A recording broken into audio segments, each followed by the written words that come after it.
Stitchers, today I thought I would do a little video about beads and beading. Now just before I sat down to do this video I was checking out my YouTube subscriptions and I saw that the wonderful Mackenzie over at The Lovely Array has also done a beading video. She is showing off her beautiful finish of her Mirabilia mermaid, and if you haven't checked it out already you must make sure you go and watch it because it really shows beautiful beading up close in detail. And she's also done a really useful beading tutorial which has saved me a job because I was planning on doing a little tutorial for this video but had no idea how to work out the logistics of showing me beading whilst trying to film it at the same time. So please go and check that out. I'll put a little link to it underneath this video.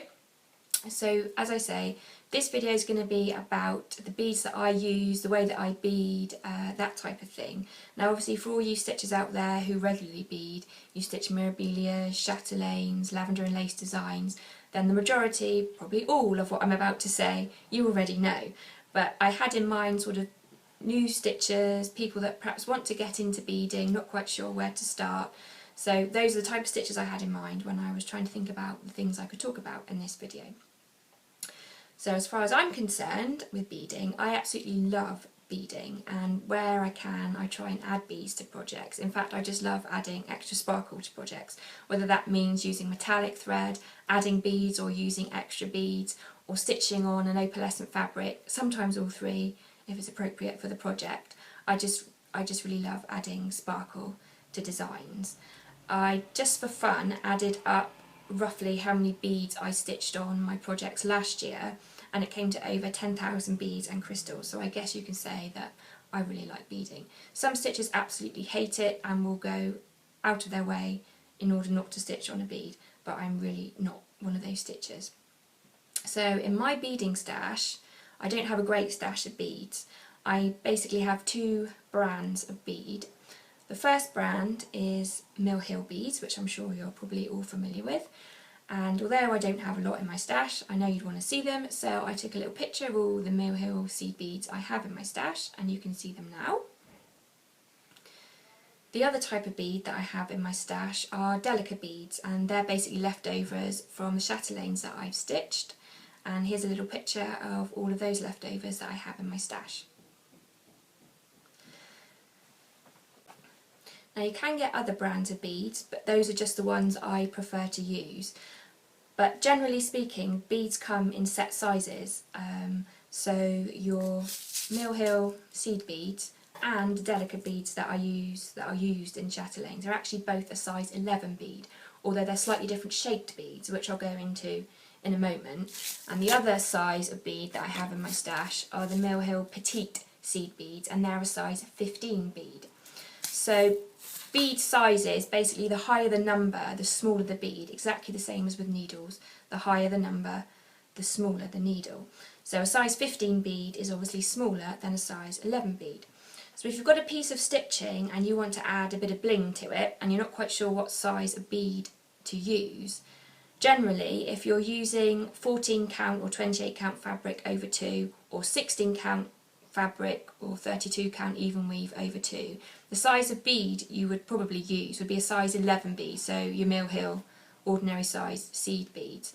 That will give you a bead that's sort of a similar size to the cross that would be in your stitch piece.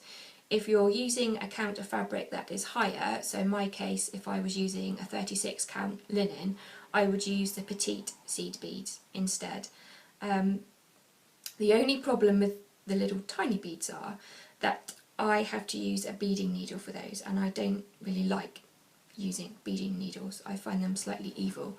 So for comparison's sake, here is a beading needle. They're like really, you can't really see it very well in the light, but they're really fine and really quite sharp.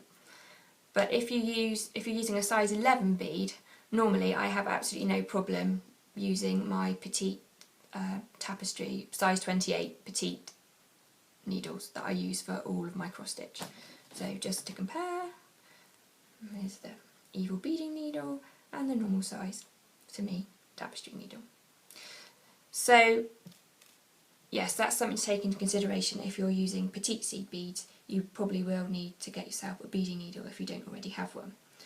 Now, going into my preference, I much prefer stitching with Delica beads, and that's because they're a different shape to the Mill Hill seed beads. Delica beads are cylindrical beads, whereas Mill Hill beads, seed beads, are round beads, or what some stitchers like to refer to as donut-shaped beads. And the trouble that I find sometimes with Mill Hill seed beads is that they are quite irregular in shape. So I can be happily beading with these, quite easily beading with my size 28 tapestry needle, and then all of a sudden there'll be a bead that won't actually go through my needle because they're a different shape. It annoys me because obviously I can't use that bead, and it sort of interrupts the flow of my beading. There's absolutely nothing wrong with Mill Hill seed beads. It's probably my fault because I don't want to use a beading needle. But that's why a lot of stitchers, once they start stitching with Delica beads, they will often convert the Mill Hill seed beads over to Delica beads because they'd much prefer to stitch with them. Delica beads are easier, in my opinion only, to stitch with. They're cylindrical. They've got a thinner they've got a thinner wall to the bead, which means that the hole is much bigger and easier to see, and they're really uniform in shape, so they look lovely when they're all stitched lined up. Quite often people use these for bead weaving and sort of jewellery making, that type of thing, purely because they're so uniform in shape. So that's why I prefer to stitch with these, although, you know, Mill Hill seed beads are fine, there's nothing wrong with them. I use them quite happily in projects, but it's just a little bugbear that I have with the Mill Hill seed beads. Also, I don't know, I just love these beads. They come in about 800 different colours, and they have all sorts of different finishes. So you get ones that have got a lustre finish, frosted finish, matte finish. You get ones that are silver lined, gold lined.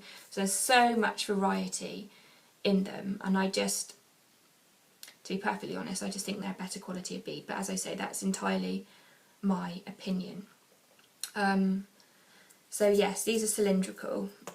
Other types of shaped beads that I do have in my stash are little bugle beads, long cylinder beads, quite long cylinder beads.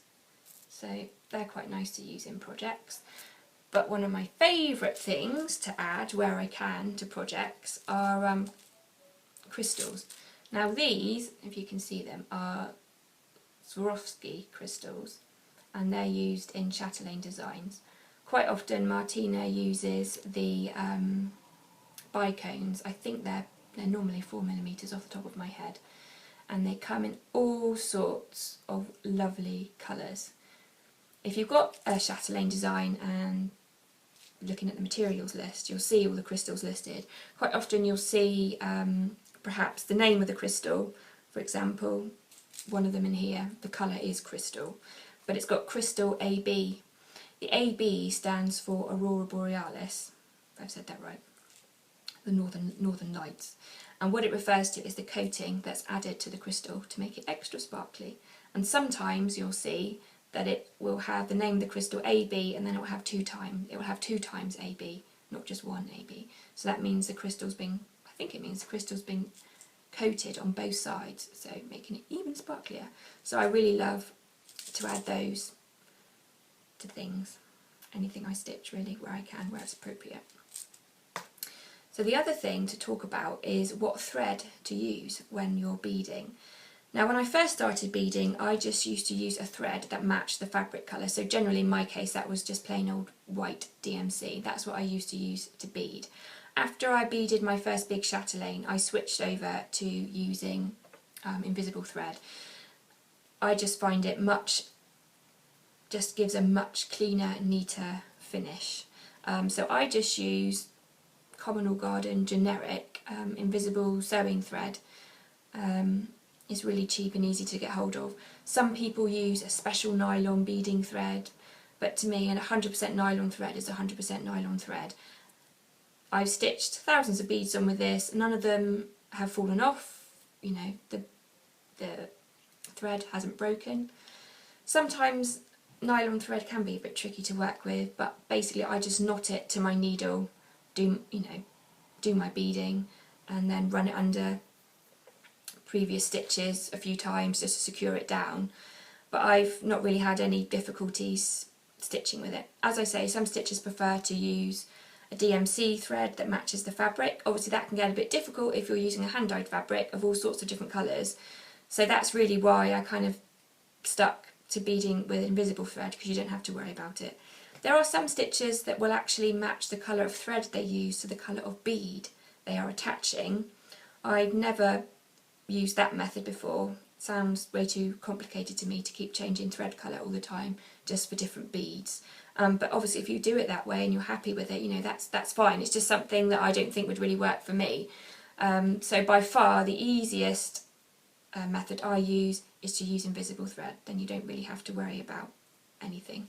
The thread won't show on your beading, as you'll see if you watch Mackenzie's video. You can't even see the thread at all. I know I've had comments and people have seen pictures of my chatelaines. They're like, where's the thread? I can't see it at all. What on earth have you used to attach your beads? I see no record of it. So that's how good it is, you know, how invisible thread is. It really is invisible. Now the other thing to consider is how you attach your bead. As I say, Mackenzie did a really good beading tutorial, and on the whole that is how I attach my beads. Every time I use Delica beads, I stitch them so that they are vertical on the fabric. So obviously the whole of the bead is vertical to the fabric, and I stitch them with a full cross, exactly in the way that Mackenzie demonstrated. That is the only way, really, if you're stitching on 28 or 32 count even weave, that those beads will fit on the fabric. If you stitch Delica beads diagonally onto the fabric, especially in a space where the beads are very dense, if they're stitched diagonally they wouldn't fit. Now I differ slightly in how Mackenzie did her beading when I use Mill Hill seed beads. Those I stitch on diagonally. I still use invisible thread, but what I do is I just do a half cross through the bead to secure it, and I do that twice just to make sure it stays on. That's how I choose to bead my Mill Hill seed beads, and that's really because if you're stitching on a 28 count or 32 count even weave over 2, which is what I stitch the majority of my projects on, if you stitched these beads on vertically, if you had a row of them on a 32 count fabric, they probably wouldn't fit. The only way they fit is if you, in my experience, is if you stitch them diagonally onto the fabric with a half cross.